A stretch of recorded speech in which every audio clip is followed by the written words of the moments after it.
29 million Americans are unemployed or looking for work. That's the latest estimate, and you'd think it'd concentrate the mind in Washington. 29 million, or over 16% of us, need jobs and services and help to stay afloat and pay mortgages and grocery bills and, private health insurers. With an election coming up, the pundit class are browbeating politicians to look the other way. The panic in their voice is all about, you got it, deficits. And while they're famously unworried about the condition of the unemployed, they won't tolerate any talk of new taxes to solve the deficit problem. The unemployed get lazy, they say, when you give them benefits. The rich give back.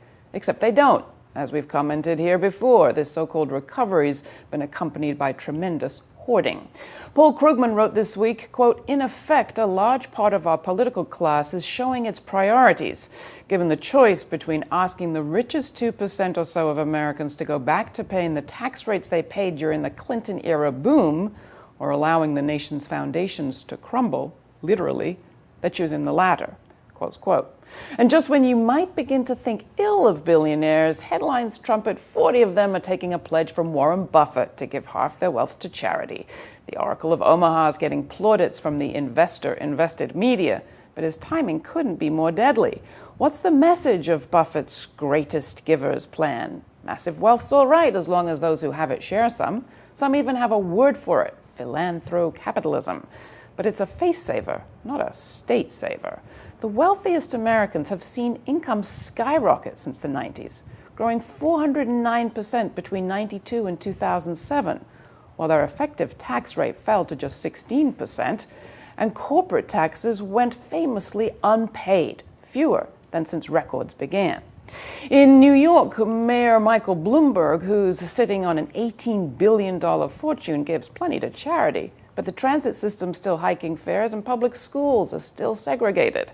We saw what T. Boone Pickens' idea of giving back was when he bankrolled the Swift Boaters against John Kerry.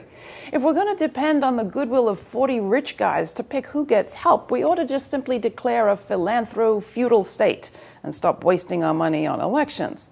Let's not forget, money donated to charity is tax-free, so giving to charities actually deprives the government of revenue.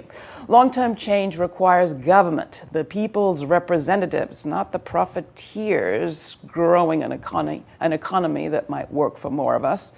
Instead of urging a pledge to give to charity, the world's billionaires could do some good. Buffett's joined the good fight for higher taxes on his income. Now he needs to get real about higher taxes on corporations. We need government which has the might and the revenues to run a state, not rich guys with whims and PR dollars.